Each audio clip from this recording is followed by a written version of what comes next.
Alors, quelle est la capitale de l'Argentine? Je l'ai vu hier dans Mission Express. Ouais, allez, je vous aide. Je vous donne un indice. Ah oui, Buenos Dias.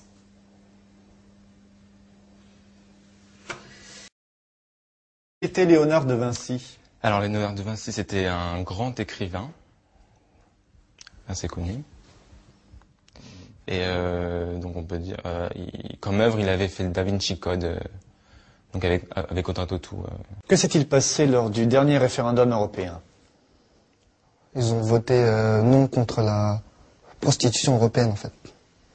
Contre la prostitution européenne? Ouais. Qui a voté non? Tout le monde, sauf les Hollandais, parce que pour eux, ils aimaient bien la prostitution. Ah ouais. Alors, mythologie grecque, parlez-moi de Plutarque. Vous avez lu Plutarque? Ouais. Alors, on va parler des Amazones, allez-y. Oui, d'accord. Alors, les Amazones, c'est un peuple de guerrières très féroces, plus que les femmes encore. Plus que les femmes. Alors, quel est le taux de chômage des hommes et des femmes en France en 2009? Ça, je sais pas trop, mais je sais que les femmes sont plus touchées par le chômage que par les hommes. Est-ce que vous pouvez me parler des débuts de la civilisation chinoise? La civilisation chinoise, en fait, au début, les Chinois, ils n'avaient pas d'ordinateur, alors c'est pour ça que, en fait, ils comptaient avec leurs boules et... Avec leurs boules... Allez-y, développez. Baby-foot, quoi. Enfin...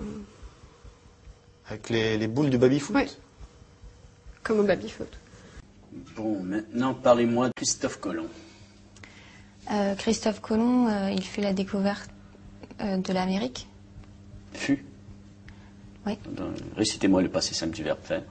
Je fus, tu fus, il fume, vous fumez, nous fumons, il fume, il fut.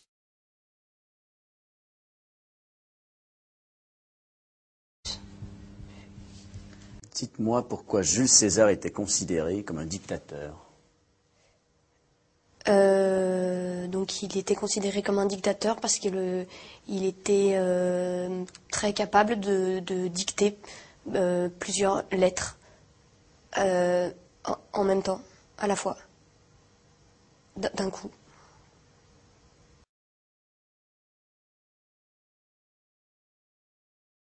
Est-ce que vous pouvez me parler un petit peu de la chronologie du conflit? En 1939, les Américains déclarent la guerre aux États-Unis. Ensuite, c'est la France qui se fait prendre donc par derrière par les Allemands. Et ça se finit en 1918, mai 1918, par le traité de Versailles à Verdun. Quelle est la taille de Hong Kong? 10 mètres peut-être, un peu plus. Très très grand. 10 mètres.